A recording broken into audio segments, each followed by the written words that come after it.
Ассалаумағалейкум.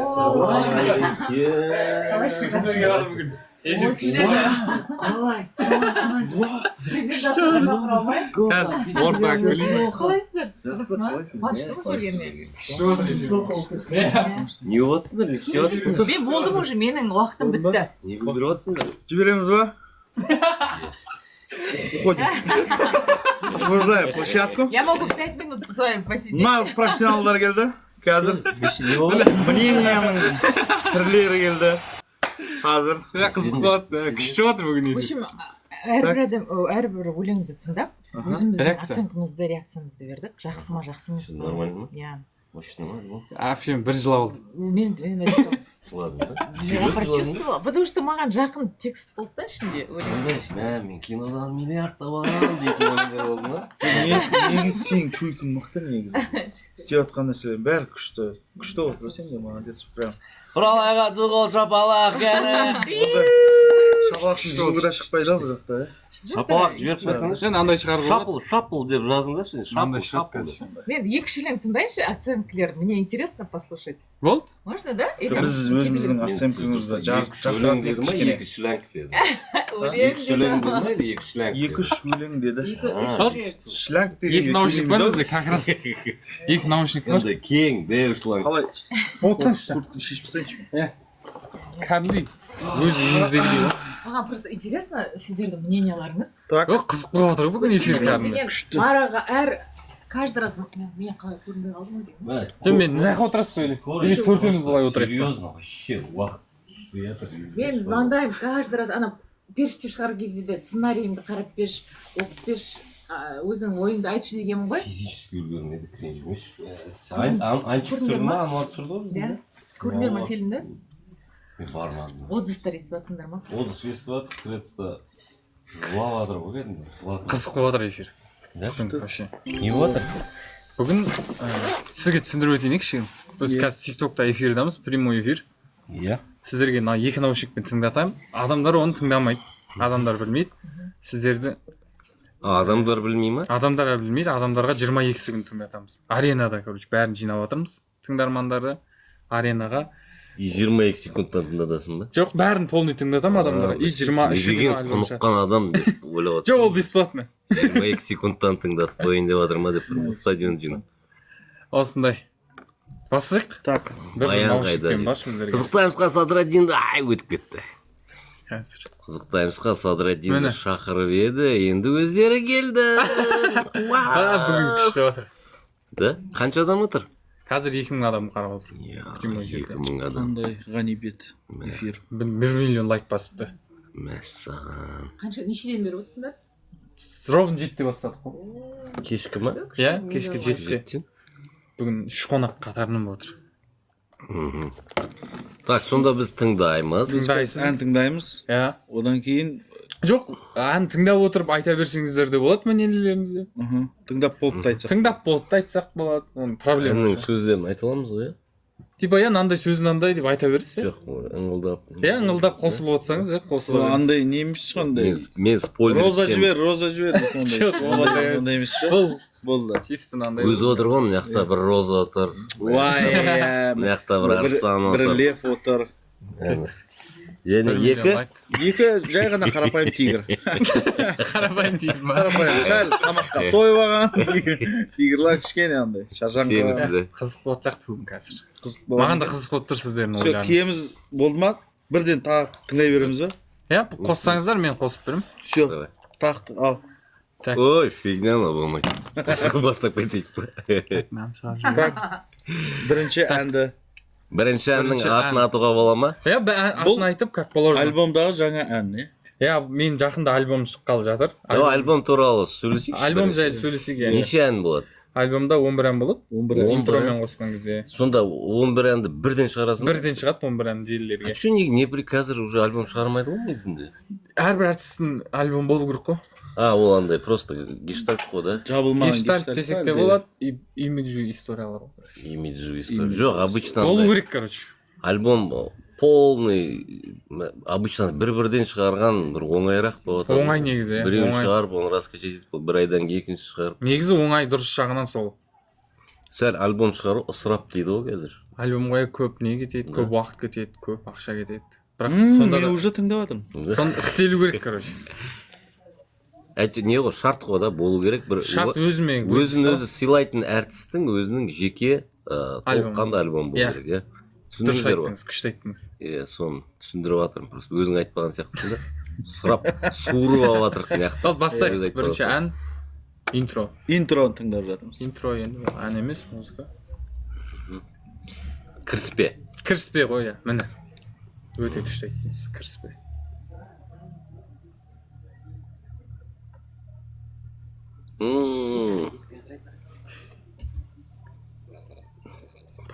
Андай бұрынғы әндеріңнің бір мотивтері бар иә, андай бір нота нелері, Ацило, иә. звуктары да. Бір-біріне. Отсылка қылыватсың ғой.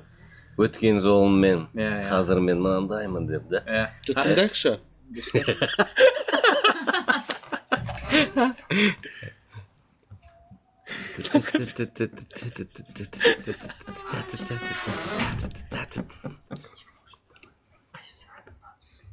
Просто интрода жай музыка бола ма Иә, әлде иә. сөз бар ма? Сөз жоқ па? Әшейін бит. Жай музыка Иә, ма? бұл Қойш.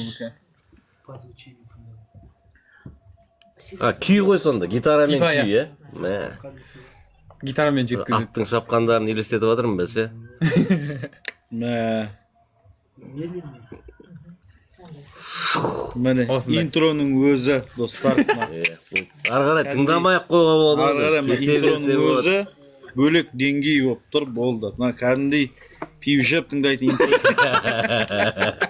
Қайта қойып па. Осындай. Келесін сразу қойсам болады. Интро күшті. Келесін не қойып бересің? Кезек-кезек қоясың. Келесі керек дәл сол трек-лист бойынша. Жоқ, давай енді давай кішкене мен сұрақ қойып отырайын да. Сен өзің мысалы әртіс ретінде ойыңдағын айту бүйтіп как будто көкірегіңде тұрған сияқты болып көрініп қалады да. Сондықтан мен саған сұрақ қояйын, сен жауап бер. Жалпы мына кез келген альбом ол бір концептуальный болады ғой. Концепциясы болады. Мына жерде бір қандай бір концепция? Концепциясы. Шет жағасын айтайын, қалған анау аренаға кішкене сақтап қойын. Концепциясы балалық шақтан ересекке есею деген сияқты. Жаңа интрода дұрыс тапқан кезең, өтпелі кезең, переход, адамда өтпелі кезеңде неше түрлі жағдайлар болады.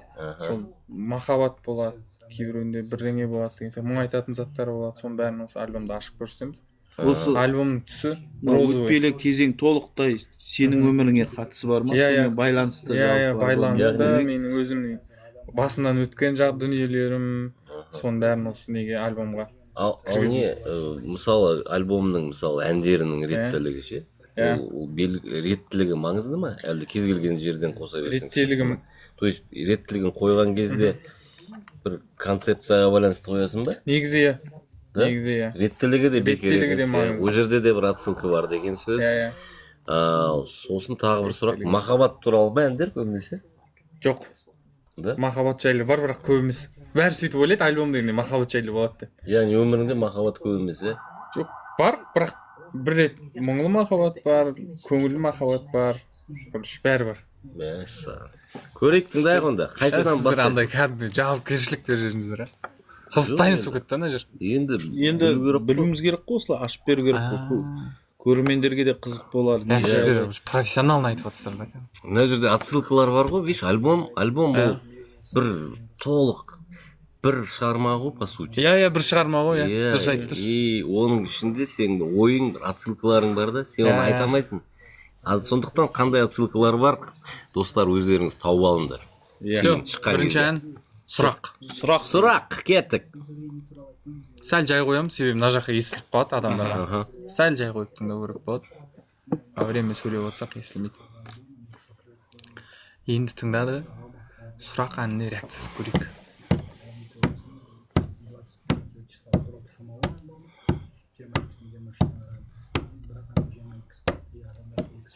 Реакция түсіріп алайын да мен.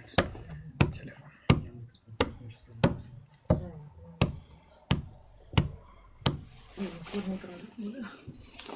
Мына жерде нақтылап алып жатырмын да, жаңа түсінбей қалған жерімді. Қосып қойсаңшы, мен камера.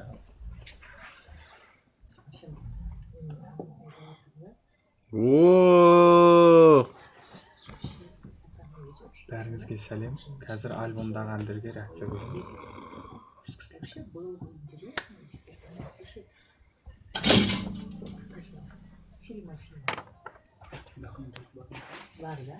Я документалка шығады. Қалай жазылған. Вот это мне интересно было. Тарих что тұр да? Сәл тұрады екен. Паристанам.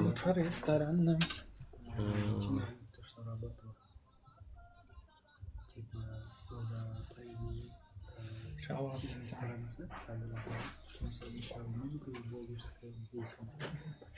Осындай.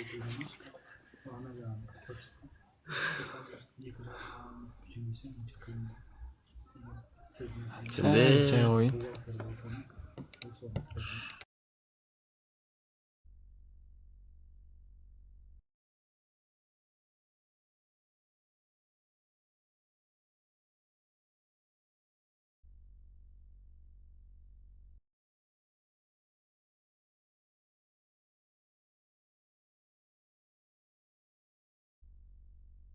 конфесса ғой. Естіліп қалып жатыр мына жаққа. Сәл жай қойдым. Наушниктен бүйтіп шығып кетіп жатыр. Мынау примерно жатарда тыңдайтын ән ғой, Ойланып, каждый еркектің, жігіттің басында ойланып, каждый мен өзім сондайын білмеймін енді. Каждый день өзіме ойланамын, не істедім бүгін. Менің меркіммен бір 4 кружка пиводан кейін екен. Ойға терең батқызып. Сұрақ толы бөлмеде. Бүйтіп отырып ше. Сұрақ толы бөлмеде деген сөзді ғана айтамын. Ойланып отыратын. Жоқ, андай күшті, андай Отчет өзіңе. отбасы туралы да. Жауапкершілік туралы ғой. Жауапкершілік туралы. Сен жасыңды айтпайсың, бірақ нешеде екенін білемін. Жасты бәрі уже біледі уже. Қанша болды? 23-ге толамын. Биыл қанша деп Биыл қанша беріп жатсың өзіңе? 23 па? Биыл 23-ге толамын ғой енді. 23-те не деген жауапкершілік, не деген әндер деймін да. 23-те бір 73-тегінің понятиясымен. Кәдімгі қиналып жүрген. Сұрақ деген әнді көріп қалсаңыздар, примерно сағат кешкі 7-тен кейін, ужиннан кейін жатасыздар ғой. Сол кезде наушник тығып қойып, болды. Андай өздеріңіз бөлмелеріңіз бар болса, кіріп қап, мен сабақ істеп жатырмын деп есік жауып қойып, осыны тыңдап отыруға болады екен. Күштен сұрақ деген ән. Осындай ән. Қалай жауап таптым пенде деді ме? Қалай деді? Сұрақты болып бір бөлме, іздеп тауып жауапты келдім тәубеге, бірақ қазір әлде де жетпейді екен ештеңе сенің жарық сәулеңе. Бұл Құдайға айтылып жатқан қатар соңында. Обращение. Не істеп жатсың? Кім айтады? Бәрін ұстап жатсың ғой сен, отбасы, Құдай, барлық тема. Жігіттің, керек заттары бәрі бар ғой, өлеңнің ішінде. Осындай. Камри тығып қоймадың ба ішіне? Нет? Нет? Уже Камри болады, жақсы, он биш уже. Кішкене Range Rover бар адамдар.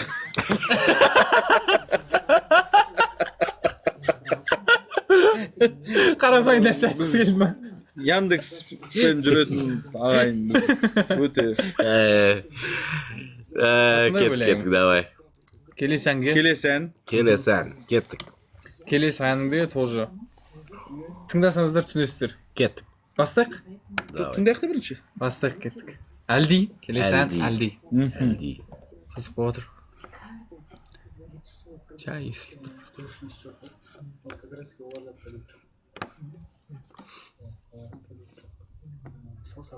Не үшін 23 дейді? Мен жасым 23-ге келіп отыр ғой уже. Қай жерге келді?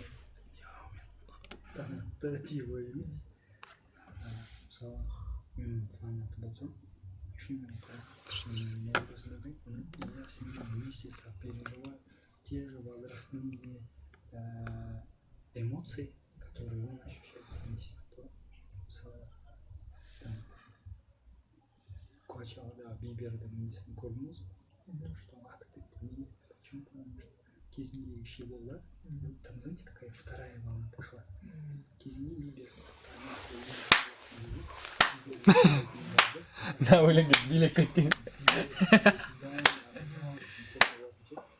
мынау реально.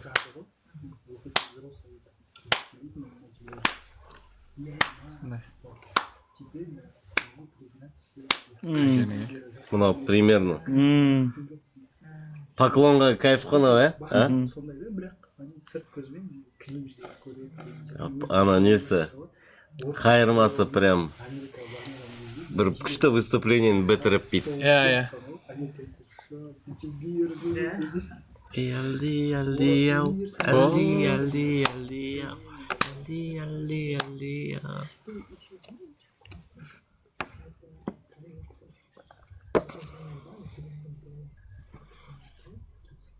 Как шчыр басталады?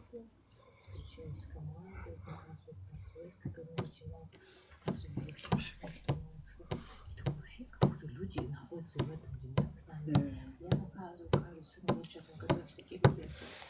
И ко мне задают, пишут, почему вы 2 дня не оставляли съемочную площадку? Вы что, не снимали? И у меня 6 человек. Жұмыс ба. Быстрее было бить костры, рынки или офиске в них. И у меня сейчас сколько тысяч. Осындай? Өшіре берсем болады ғой, Жоқ, мына припев, именно припеві күшті, брат. Өшіре бердім. Именно. Осындай. кәдімгідей бір терең тың тақырыптарға тоқталыпсың кәдімгі. Иә. Мынау негізі күшті. Маған ұнады ана, қайырмасы қатты ұнады, честно. Өзімден айтасыз. Әлиташ. Мен кәдімгідей чуть-чуть нокдаун болып қалдым. Иә, күшті. Кәдімгі ойландырып қоятын ән екен. Ана мотиві не ырғақтылау ән болса да, былай кәдімгі сөзіне мән беріп, кәдімгі тыңдап қалады екенсің. Бір моментінде кәдімгі қатып қалдым. Прям, андай прям идеологический әндер жазып жатсың ғой сен де. Кәдімгідей андай ой Құрған сен салатын. осы әлдиге жыладың ба? Әлдиға емес. Басқаға жылады ол кісі. Клипін көрсету керек қой, вообще ұйықтатып жіберу керек қой. Клипі бар ма? Клипі дайын емес бірақ ше. Вификсін нелерін істеп отыр, драфты бар. Көріп тастайық та оны. Қазір бітіріп тастап көріп тастайық. Сол бірінші кетеді ғой сол, Сол бірінші кетеді, иә. Ең күшті. үлкен клипіміз болады бұйырса. Қателеспесем жалпы қоғамда болып жатқан Иә. барлық Проблемалар, злость неге деген сияқты. иә күшті. Қазір Почему злые қазір деген. өте керек ән. Бәріміз типа андай болып кеттік деген сияқты. Мынаны тез шығар. Мынаны прям Сол осының бәрін короче бірге жинап. Жоқ, прям мынау қазір болып жатқанды не керек екенін айтпақшы қоғамда. Андай көресің ғой, көшеде төбелесіп жатыр, анау болып жатыр, мынау болып жатыр. бәрі бір-бірінің артын аңду, Иә. басқа жаққа бұрып кету, соның барлығын жабатын кәдімгідей ондай болмайықшы деген ән. Әлди. Бірақ мына жерде алди деп қойыпсың. Өйстіп жазылады екен. Алди. Так, кеттік па? Келесі, давай. Үшінші ән бізде афро. Афро. Кеттік. Мынау кішкене көңілді, да? Иә. Сәл жай қойын. Или естіліп отқан жоқ па? Нормально сияқты, мен сөйлеп отсам естілмейді. Надеюсь. Күшті эфир батыр. Ұнап батыр маған. Вообще. Болды ғой, кетті ғой. Профессионалдардың ойын тыңдап, бөлісіп осы кісілермен. Вообще тема. Ау? Мен мына жаққа сөйлеп жатырмын да, естіліп қалмасын деп. Болды ғой, басы уже ұстап тұр ғой. Бізге де қызық болып жатыр дейді. Рахмет. Уже концертті елестеттім сен, мынамен.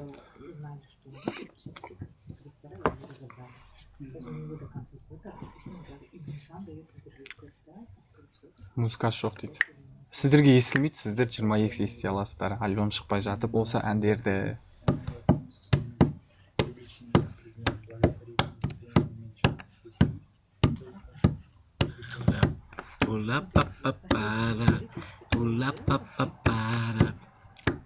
Ар жағында не айтып жатыр дейді. Азат сендердің бәрі естіліп жатыр ғой деймін бәрі. Да? Не дейді, неге? Ар жағының бәрі естіліп жатыр, не айтып жатыр дейді. Блин, күшті заттар айтып Бір рет жамандап жатқан жоқсыздар ма?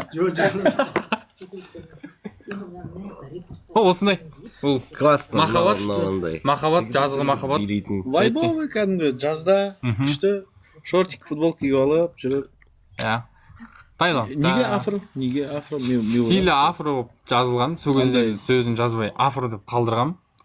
Одан кейін афро дамытып афро болып қалып кетті. атын өзгерткім келмеді, ана үйреніп қалдым Иә, ана иә. жазуын. иә. Ондай әндер көп еді негізі, Жоқ, бірақ андай- ауыстыруға тура келді, ауыстырдық ше. Негізі жанрларымен сөйтіп қалып кеткен, басында сохранить еткен кезде сөйтіп қалған, сол күйі қалып кетті. ішіндегі анау несі жалпы аранжировкасы афро деп отырсың ғой, Иә. бірақ сенің орындауыңмен мүлдем афро емес. Иә. Мысалы мен тыңдап көрдім. Иә. Қарапайым қара домалақ дейсің болады. Иә. Афро Иә. емес. Андай кішкене бәрібір сенің даусыңмен бір қазақланып кетемін, афро сондай болады. Бірақ көңілді. Өте Көңілді ән. Көңілді ән. Так, 4-ші ән. Так, Кеттік. Сені ойлай. Сені ойлай. Мұңлы махаббат.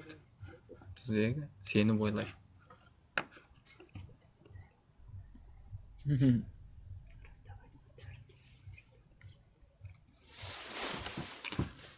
Азат, качествосын тексерші, нормально тұр ма? Ана жақта біз ба деп атпайық арт жағында.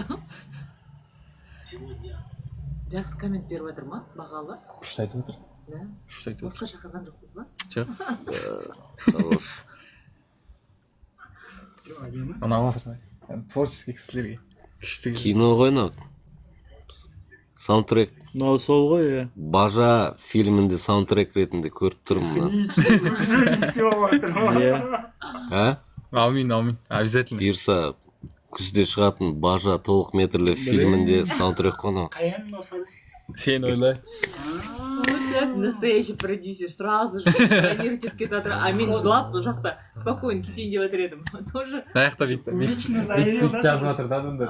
Альбомға қызықтаңыз деп алатын деп келісіп ал дейді. Адамдар айырады ғой.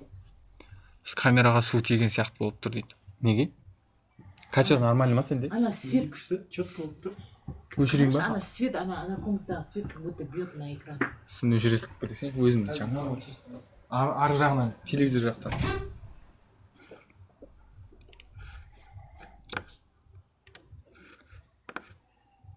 Оппа, екі бажа. Қалай? Күшті ады. Ең жақсы болды. Иә, тема болып тұр.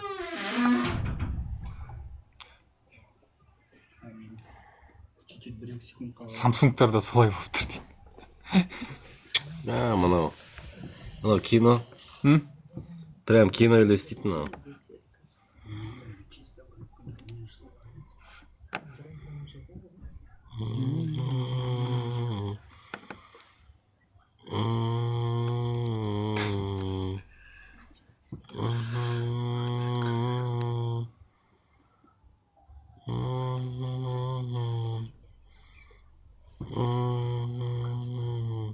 Әдемі. Қазір соңында күшті жері бар. Әдемі. Анасы бәрі. Мына жер күшті.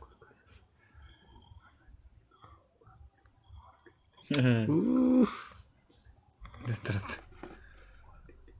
Кино ғой мынау прям. Осындай? Мынаған бір клип түсіріп тастау керек қой, бір Клип. сюжетный клип. Сюжетный, чбшный, жылайтын клип түсіреміз. Жаңғы жауып тұр. Сондай, қызына жүгіріп бара жатыр. Мандарины көрген бе едіңіз сіз?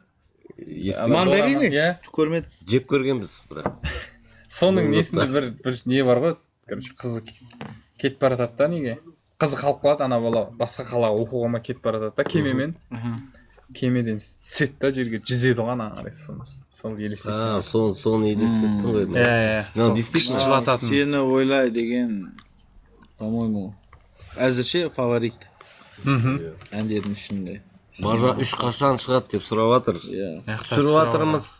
Қазір соны түсіріп жатсыздар ма? Иә, А, соның түсірілімнен келе жатырмыз. Вообще И- күшті күтеміз. И Құдай қаласа. саундтрегі қандай болады деп ойлап жүр едік. По-моему, табылды. По-моему, табылды.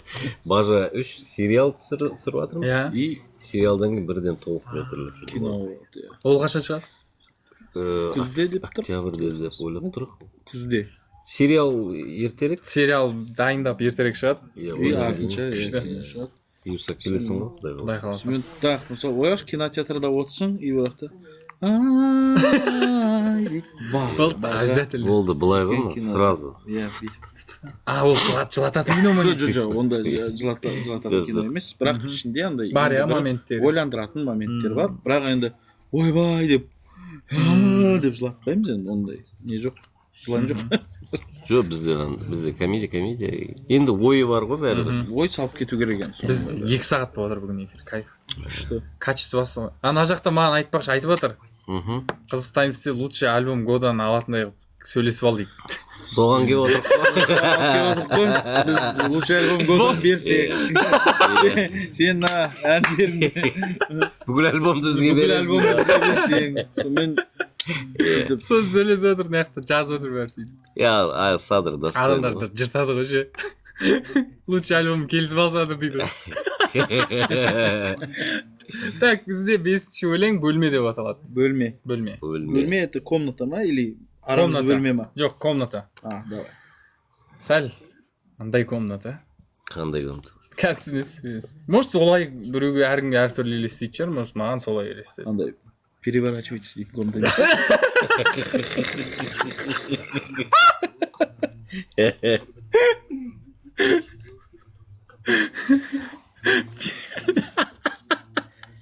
Өтіп кеттім.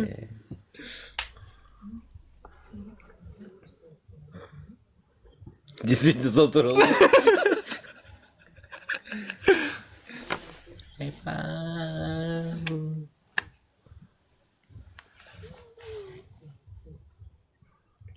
Уф.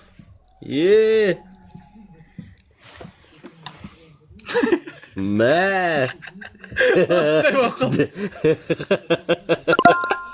Осындай оқыл.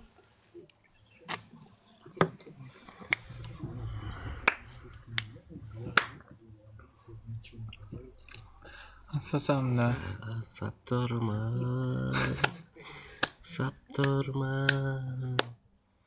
Легендалар дейді.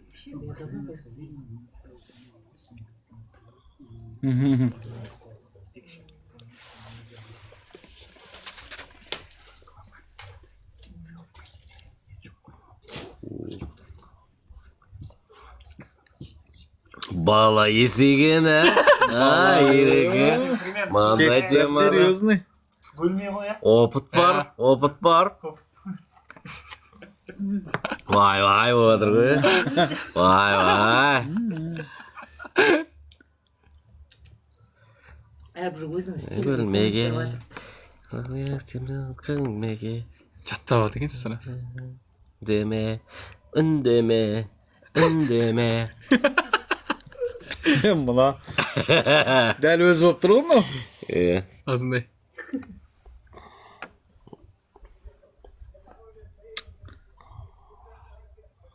Осындай? Күшті. Андай прям жыбырлап жүретін ән екен. Бөлме. Осындай өлең. Күшті бөлме. Бөлме андай. Айта беріңіз. Андай прям бір свидание, да? Сондай да, бір бөлмеде свет қызанып тұр. Бірге бір тет-а-тет, әңгіме, сезім, терең демалу, дыхание. Мен андайды елестеттім. Баяғыда андай квартирада вечеринка жасайтын ек қой. Бір өз мелляк билейтін момент болады ғой. Осыған қосылды да. Енді бар дейік, енді техничный бөлмеге кетіп қалатындар бар еді ғой. Осы момент қой. Бар еді ғой дейсің ба? Мен ондайды көрмеппін. Қазір білмеймін, енді қазір жоқ шығар ондай. Біздің кезімізде сондай. Вечеринка деген жоқ сияқты ондай. Қазір жасамайды. Ондай жоқ. Мен қызықтың бәрі сол жерде. жасамайды ондай. Көп нәрсе жоғалтты молодежь. Бірақ күшті ән, бөлме. Андай вообще басқа бөлек. 5 ән тыңдадық қазір. Ортасына келдік қой тура. Супер. Енді келесі ән менің адам. Опа. Менің адам, мой человек. Кеттік.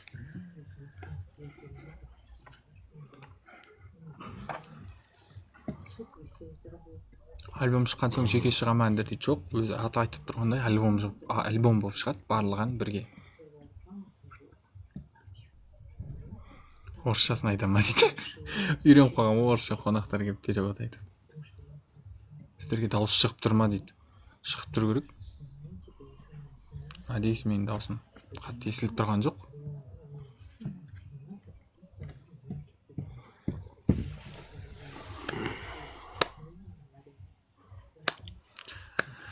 Қалшы өзімнің. Добрый күшті ән екен,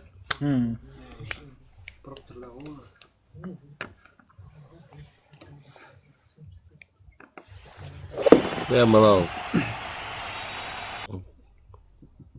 жыртатын ән. Осыған став қойып атсың ғой, Мен ма жоқ. а? Так. Қыз таймс болып жатыр ғой. Қыз таймс. Күшті болып жатыр. Алло, Бану, қайдасың деп жазып жатыр. Прикол ғой. Болмасаң.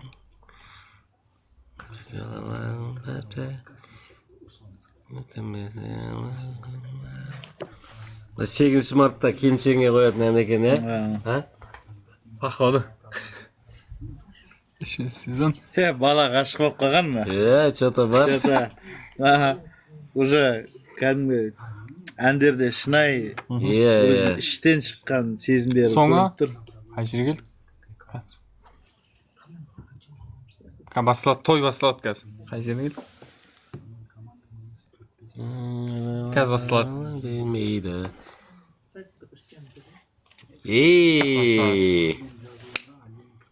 Кетті.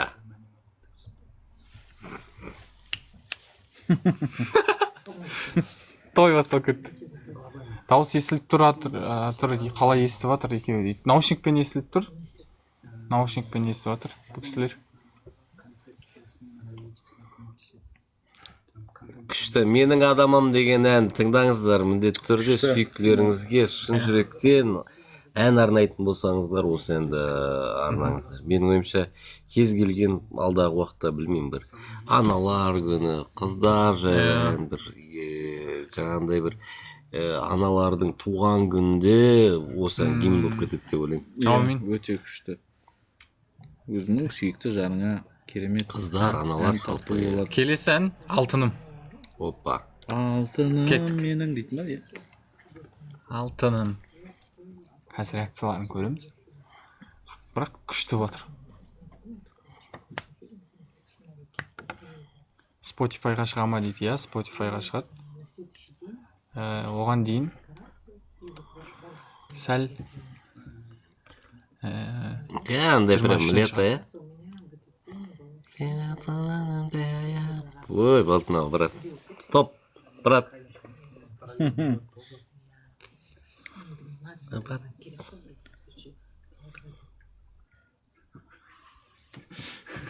естіліп жатыр. Артық нәрсе айтып қоймаңыз. Ертең. Быды-быды.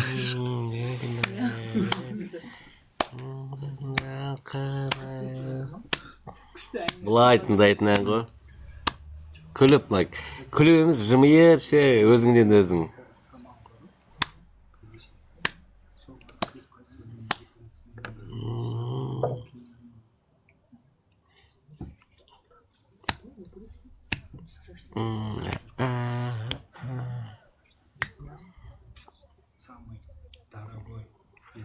Осындай, өшіре берейін ба? Күшті. Кайф, мам. Шақырым бар 6000 дейді. Шақырым 6000 шақырым бұл жақтан. примерно Қандай қай қала? жер? Ақтау ма? Ақтау ма? Жоқ, Ақтау, Қазақстан былай қарай 3,5 5000 былай. 6000 шабыш. Басқа елде бір қыз бар ау. Турция ба? Турция ма? 6000 шақырым. 6000 Турция ғой почти. Сол Жақта біреу бар ма? жақта біреу бар. Неслихан Атагүл дейтін сияқты. Жоқ, сол жақта мысалы көшіп кеткен. Қазақ қарындасымыз да болуы мүмкін. Оқып жатқан қазақ Иә, қарындасымыз. оқып жатқан. Кім біледі, е? Кім біледі, иә. 6000 шақырым деп тұр ғой бәрібір. Көзі жасаурап кетті. Бекерден По-моему, деп түсті ау бұл деймін. бекерден бекер Айтып емес қойдым қой. Бұл бекерден бекер емес. Күшті. Жоқ, кайф болады. Кайф. Әр ән, Қандай? әрқайсысы. Трек-лист бойынша күшті. Иә, Жаңа сен- өзің айттың ғой, іштен болғаннан кейін андай іздеп тауып жатырмыз да, тырысып жатырмыз. Мынау мына демек Мынау- былай ғой, мынау былай ғой. Мына өлең ұнайтын сияқты сіздерге. Бұл Жоқ, бұған дейінгілер де Барлығы ұнап жатыр. жоқ, жастық шақ қазір. Жастық шақ. О, Жастық шақ жаңағы сіз айтқан темалардың бәрі типа Да? класстастар жайлы. типа, О, Кеттік. Сен деп прям- бала Жоқ, байқадыңыздар ма, жалпы махаббат туралы бөлме бар. Бөлме ол андай махаббат. бөлме енді Ол ол страсть, андай- иә. Страсть ол. Страсть. Не, Страсть емес, и ыстраст. страст бол. Ыстраст қой кәдімгідей. Интрижка ғой, ол, Иә, интрижка. интрижка, Иә. Енді А. вот искра ол. Менің адамым ол кәдімгідей уже бірнеше жыл Жанұялы үйленген, болып, немесе жүріп, уже ара Иә. бір-бірін жақсы білет болды. Иә, жаңа алтыным уже бір ол где-то бір Ол бір флирт. жыл, 2 жыл да. Иә. немесе еркелетіп қояды қасында. Мәзда да Иә, қасында иә. жүрген. Иә. Мынау жаным Иә. қасында жүрсің ғой Андай дейді. қата деп айтпайды Иә, бірақ иә, бүйтіп Жай. красиво айтады да. Не, по кайфу, прям күшті. Күшті. Так, келесі ән тыңдайық онда. Мынау Кезең, точно кезең. ұнайды дедің ғой да? Білмеймін енді, ұнамай қалмаса. Жастық шақ Кеттік. кеттік. Кет, Жастық шақ. давай. Өзіме қатты ұнайды.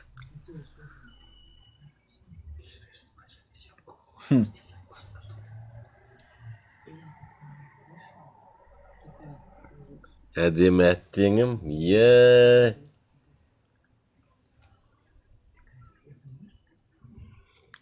Күшті. Сөздерін кім жазады? Рамазан Амантай жазды осын. Піші. Кайф жазды. 5 минутта жаздық қой екеуміз осын. Әдемі Үш жыл әттеңім бұрын дейді. жаздық қой.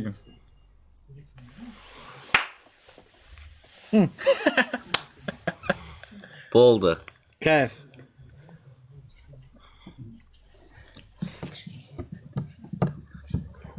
Кайф.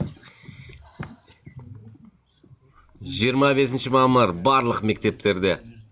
Все. Кайф. Дома. Болды. Даже осындай. Иә, болды ғой. Кетті уже. Концертке неге? Мынау 10 жылдық, 20 жылдық кездесулерде гимн. 25 мамыр, 1 сентябрь. 1 сентябрь. Алтын күз. Естімей жатырмыз ғой дейді. Сіздерге естілмейді. Сіздер бұйырса Алматы аренада ести аласыздар. Осы әндерді шықпай тұрып, келіңіздер, кіру тегін. Бар болғаны менің профилімде сілтемемен регистрация жасап, билет алу керек. Все. Келіңіздер, біз сіздерді күтеміз. Осы әндерді сіздермен керемет кеште кездескенше Алматы қаласы. Бақытты балалық шақ кеттің бе сәл алыстап дейді. Что ты говоришь? Сіздерді 22 мамыр күні Алматы аренада күтемін.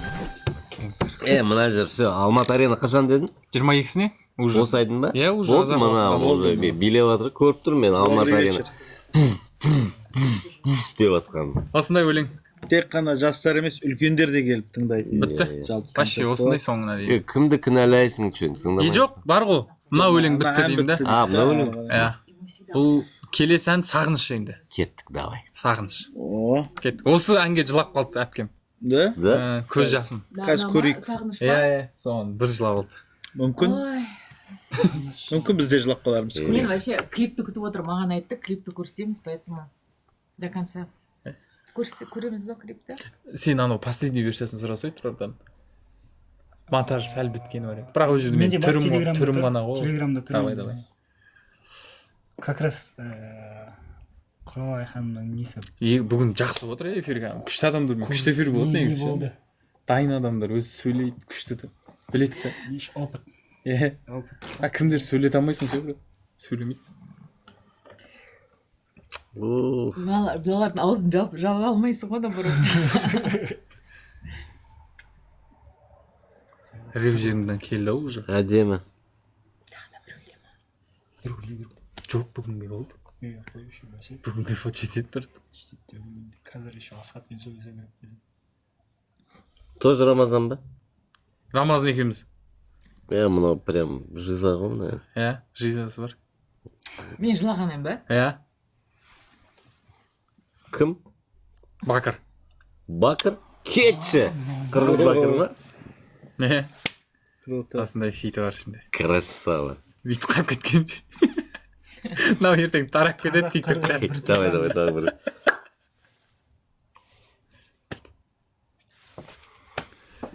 Фит, иә, фит болады. Бакыр. Әдемі қырғыз тілі, бәрібір. Әдемі, иә. Дәмді, тәтті. Тәттілігі бар. Ұнайды маған да. Еще Бакырдың өзін естен бірі. Кайф, мынау, брат. Мынау күшті. Да. Садыр мен Бакыр жігіттер мынау потенциально мынау. Мынау халықаралық деңгейдегі ән мынау.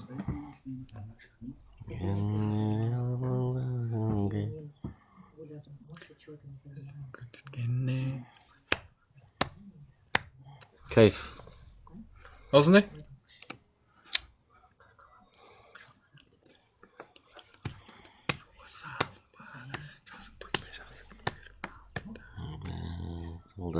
Ол қырғызша, сен қазақша, иә? Иә, қазақша болады. Браво. Рахмет. Мынау. Ну, Бакыр, жалпы қырғыздан рэп орындаушылары да ерекше, негізі ше, баяғыда. Бакыр оған дейін кім анау? Лукманап па? Лукманап оған дейін де болды ғой. Бізге келеді ғой баяғыда. Тух, ё-моё. Бегиш, Баястан, Бегиш. Вообще. Қатты. Маған Бакыр қазіргі таңда былай қырғыз халқының былай айнасы деген сияқты бір таланттылығының сондай көрсететін ше бір іштей Арқасы бар ше. қырғыздардың бір Бар. мақамының несі бар да. Күшті. Еще әсіресе ана бір кішкентай бала айтып еді ғой, пародия қылып ше. Қандай ән айтты, қандай бір Бакырдікін айтып көрдің бе? Иә, баяғыда ғой. Так. Садыр, кайф. Енді бізде кімді кінәлайсың? 11-ші той закрывающий ән. Кімді кінәлайсың? Все, кеттік. Бұл әнге. Бұл ән. Уф, біттім ау деген ән ғой. Наконец-то. Бәрі күшті деген. Мына соңғы жаздың ба мына әнді? Жоқ, ән соңғы болып тұр, короче, наверное. Альбомда соңғы Иә, ең соңғы. 11-ші закрывающий болады, осыны тыңдап. Осымен бітірсе болады да, тыңдап, кайф.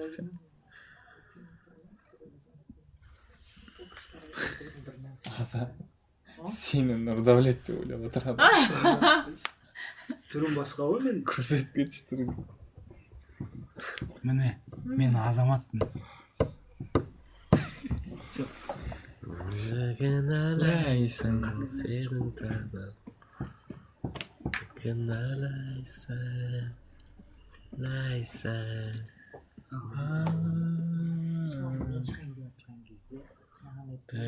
Кінәлайсың. Сен кімді кінәлайсың.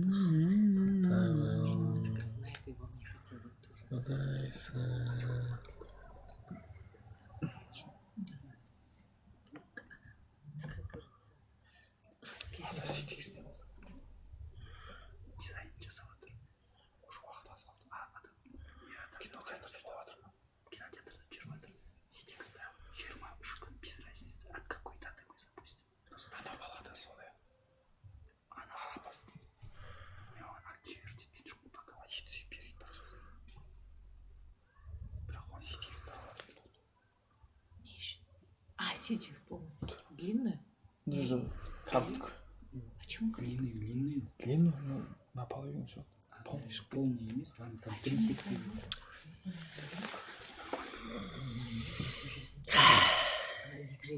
Күшті. Мен шет сияқты бардым да, бірақ та Ұзын болып шығады. ұзын сразу эффект. Біздікі погода көрсетіп тұрады. Возьмите, ну хоть на неделю, знаете, это эффектно было. Соны айттым мен ана. Кінәлайсың. Сен кімді Жаттап деген сразу бір рет тыңдаған. сенің бар болған. Кінәлайсың. Сейчас адамдар ғана басқа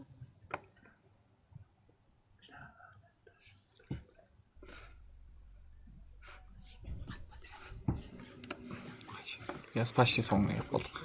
только мой просто ведет. Желтоқсан мен ерке болам ба дейді. Мен желтоқсан емес, Бағжан Октябрь. Полностью их возьмите, прям полностью пакет стоит около 3 миллионов. Құрметті достар, мына альбом мен білмеймін кішкене аяп отыр мына альбомда.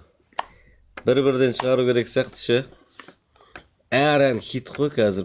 Талпой шығып кетіп, бір әнге көңіл бөлініп, мимо кетіп қалмай ма деген қорқыныш бар да. Каждыйына көңіл бөлініп. Жоқ былай шықса барлығы күшті. Мына соңын тыңдап жүрсеңіздер, мынау қызығы бар соңында. Да. Қайсысы болған? Кімді кінәлайсың ғой? Жаңа соның ішінде бар емес пе, Садыр? Иә. Мен закадровый голос естідім, күлкі. Это Мен күлкім ғой, иә. специально, да? Иә, специально. Күлкі бар, иә. Прикинь, неге қалдырып кеткен. Бақытты. Кода. Күлкісі бар, осындай соңында күшті жерлері бар.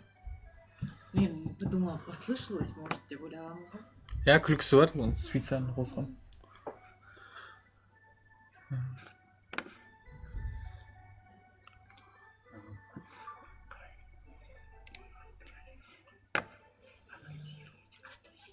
Кайф. Әдемі. Все, Не, күшті. видеоны қосып жіберейін. Еще видео қосып береді бізге. Ой, қызық. Құралай саған видео қосып берді ма? Жоқ, қазір соны күтіп отырмын. Жоқ, оны стримді өшіріп барып қосайын ғой. Стрим тұра берсін да. Стрим тұра берсін. А? Видеоны айтып береміз сіздерге. Көрініп қалмай ма? Экран сен бер жағына көрсетесің ғой.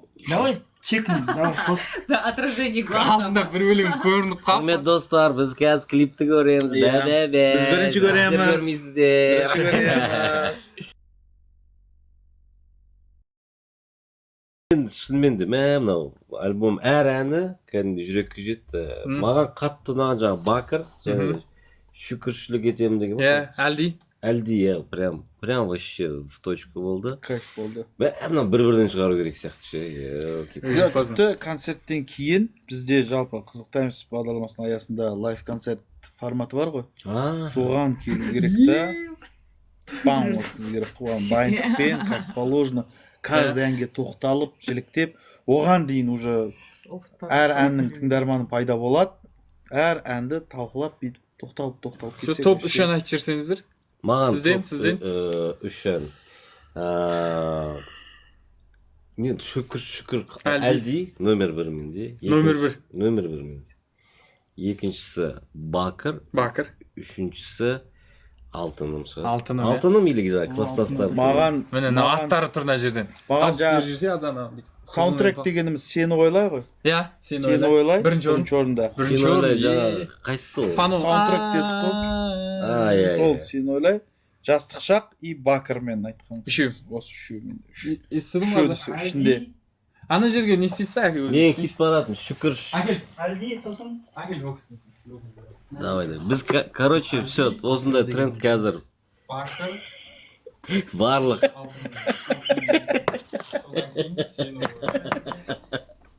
Алдамай қой. Жастық шақ. Афро ғана. Өздері шешіп астыр. Сізге қалай еді? Үшіншісі? Менікі ма? Жоқ, сізге. Менікі үшіншісі Бакырмен. Бакыр, иә. Менікі Әлди, Бакыр Сіздің жас қой. и Алтыным. Сіздерде ана хит барады. Өздерінің әндеріне андай рейтинг. Қалай жинап жатыр. Қайын топ. Пойди, пример. Бөлме топ, әлди тоже топ. Бакыр бар тоже. Бөлме тоже прикольный, ел. Бөлме, да. Бай болмақ. Бөлме тоже. Қибайсың ешқайсың. Жоқ, жалпы полностью негізі Садырдың өзі андай ғой. Жеңіл болғанда андай. Ауа сияқты да андай. Зефир да. Андай әндер жеңіл қабылданып, бір күшті бір мынандай атмосфераға бөлеп тастайды да. Ешқандай бір мұңды әндер бар. Оның өзінде сен бір добрый мұң сезінесің да. Депрессияққа кіріп кетпейсің. Андай күшті бұл. Бәрі андай үміт бар да бір күшті. Сондықтан красавчик. Альбом зор. Рахмет. Зор. Джеймсон гөр альбомының барлықтарыңыз концертіне келіңіздер. Мұнан тыңдауларыңыз керек. Концерт емес ол. Енді тестовый концерт. Жоқ, тестовый Жоқ, ол концерт. дейтін вообще концепция андай альбомның прослушкасы болады. Альбом тыңдатамыз. Осылай дәл сондай істейміз ғой адамдармен. Залда. Арена ғой концерт. Енді концерт қой ол аренада болса. Жоқ, көбісі, короче, не істеп тұр? Ән айтады деп ойлап отыр да. Ән айтпайды, ондай барлықтарыңыз тыңдайсыздар, соны жіберіп алмаңыздар, келіңіздер. Айтпайсың, просто қосып қоясың. Қосып, соны талқылап, презентация ғой, лампадзе ұқсап. Лампадзе ұқсап. Бірінші рет бардым да, просто презентация қалдым да. Алаханға барғанбыз, сол кезде күшті ауыстырып жүртше түсіндіріп жүрейін деген ғой мен. Қолыңа мынандай ұстап алып дейді. Иә. Бұның тарихы былай болған. Бірде кетіп бара жатып, алдынан қыз шығып қалды деп. Клип көреміз ба онда? Серьезно, ән айтпайсың, просто музыка тыңдайсыздар, иә? Музыка тыңдаймыз. Вообще новый формат қой. Иә. Жаңа тема ғой. Кайф. Вообще андай қосып қояды, әңгіме айтады. Оған ән айтып концерт берсең, уже концерт болып кетеді да. Міне. Чисто осын альбомға істеу керек болып тұр. сюрприз. Соңын оны, иә. Оны істейміз, иә. Сондықтан тақпақ болатын шығар. Тым болмаса. Так, Аяғы 2,5 бір сағат Counter Strike ойнап беретін шығарсың хотя бы. соны прикинь, білесіз ба сіз сол эфирден кейін Иә. әлі күнге дейін адамдар маған көшеде көргенде айтады ғой 800 мыңға пышағың кәні 800 мың пышағың кәні. Иә. Анау сол аудитория бар ғой компьютер ойнайтын қатты тын істеп кетті короче мен. Мына бала ойнайды екен деп. Жоқ, андай наоборот не істеп кетті андай мә деп ше. Таңғалып кетті. Өзіміз екен Таймстың аудиториясы негізгі аудиториясы Counter Strike ойнайтындар ғой. Все, мен дауысын өшірейін, бірақ дауыссыз тыңдай берейік, жаңағы. Бір мына естіліп қалады просто. Или эфирді өшірейін. Дауысымен тыңдау үшін, брат. А то тыңдай алмай қаламыз дауыспен. Даусымен эффект не болатын сияқты еді. Иә, дауысымен. Иә. Сөйтейік тогда. Онда эфирді өшіру керек. қойып Жоқ, естіліп қалады. Мына наушниктің өзінде естіліп қалады. А оларды ояқты өшіп тастауға болмай ма наушникті? Эфирдегілер бәріміз құлағымызды жабамыз. Ол жақты өшіп тастайық та біз көрейік тыңдап. Сосын айтасыздар қайтадан ма? боса қоямыз. Естіліп қалмай ма деп жатырмын. Қорықтым, бірдеңе тестовый көрейікші. Көрейік. Алдында бір рет естіртіп алғам. Любой нәрсе қосайын мысалы. Дауысын өшіре тұрамын, мұнда қазір біз клип көреміз. 1 минут қайтып келеміз. Иә. Дауысын.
Қазір эфирден шықпай тұратынымыздар. Или өшіре салайыншы эфирді аза.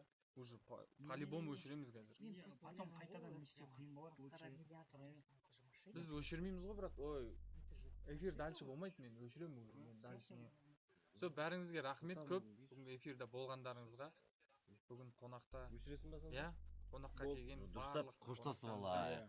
Рахмет айтамын. Құрметті достар, қысқасы бірінші ақпарат 22 күні концертке келіңіздер.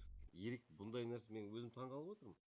Просто ән тыңдап көрермендермен қауышу дейтін ол андай жүрек жұтқан адам ғана жасай алады оны. Сосын соңында міндетті түрде бір концерт болады, иә, құпия ретінде айтып. Просто еңбектен кісіге батқан. Прослушка новый формат деп соны орайын деп жатыр. Если молодоймен бір трек шығарса, иә. Молодоймен кездесуім керек еді бүгін. Осы неге бар. Мынау альбомның несіне барамын. Молодоймен Астанаға бар. бір трек па, или сен Counter Strike сборныйға бір гимн жазып бермейсің ба? Екіншіден, альбом шыққан кезде әр әнін тыңдаңыздар. Әр әні на вес золота, былайша айтқанда. Жай проходной ән жоқ ана жерде. Өте кайф. Сондықтан Садыр, красавчик. Рахмет көп. Қанша сағат отырдық? 15 минут отырдық қой? Біз 40 минут, 1 сағат отырдық ғой. Тез өтіп кетті. Сондықтан баршаңызға рахмет. Не айтасың? Все, мен де. Бәріңізге рахмет. Бұйырса ертеңгі эфирге кіріңіздер. Бәріңізге көп рахмет. Ертең әлі шешпедім. Ертең может сестрімді шақырамын. Все, бәріңізге көп рахмет. Келесі кездескенше сау болыңыздар. Все, жақсы.